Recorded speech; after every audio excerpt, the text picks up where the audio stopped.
Ready to turn the page on this cold, snowy weather, Anthony? Yeah, I'm over it. You know, it's been cold now since Thanksgiving, really.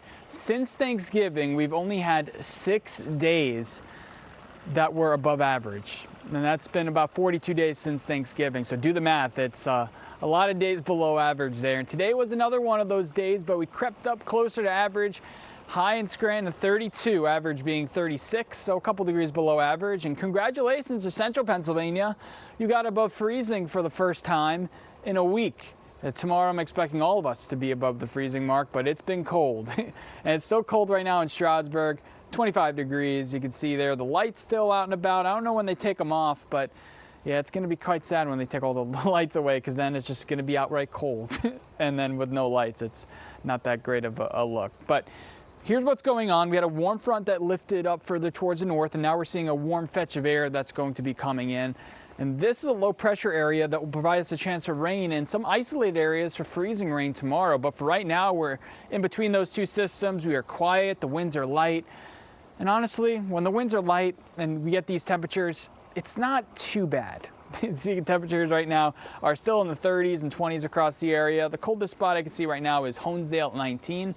And then 26 in Mount Cobb, 28 in Springbrook Township. And those temperatures won't be budging by much overnight. The clouds will keep temperatures nice and mild with lows mostly in the 20s. Some of us may even be 30 degrees off at the bus stop tomorrow. Still need to bundle up as you're headed out, but it won't be as cold as it has been in recent mornings. So tomorrow, starting off mild and cool, but warming up in the afternoon. I'm expecting us to get into the 40s, and then the evening, some scattered showers start pushing in all across the area, above freezing tomorrow.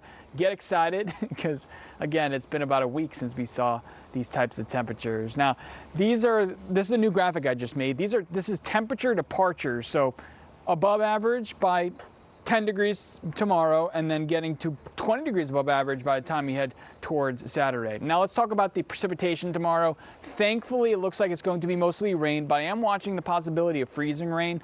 So this is how I see it in the afternoon, starting off quiet, but we'll see a scattering of some showers. But notice here, especially in the evening hours, the coldest elevations and the highest elevations as you go towards Wayne County, Pike County, could see a bit of ice, and that will collect into Wednesday morning.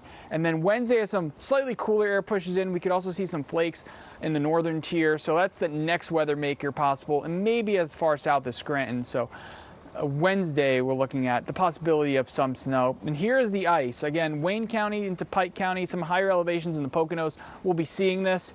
Any ice is not good, so we'll continue to track that out as it happens and keep you updated, because I know a lot of those higher elevations are still seeing snow on the ground, so that can create for some slippery conditions. Thankfully, don't see that much of a threat in central Pennsylvania. And then there's that big warm up. I wanted to show you the 7-day for a long time so you could soak it in. Those temperatures getting into the 40s and eventually 50s as we head into the weekend, and then they come crashing back down in the later part of the weekend, but we won't talk about that. We'll talk about the good news for a lot of us, that it'll be warming up a bit. Again, 50s going on to Friday and Saturday. That's what we like to hear, Anthony. Thank you very much. Got it.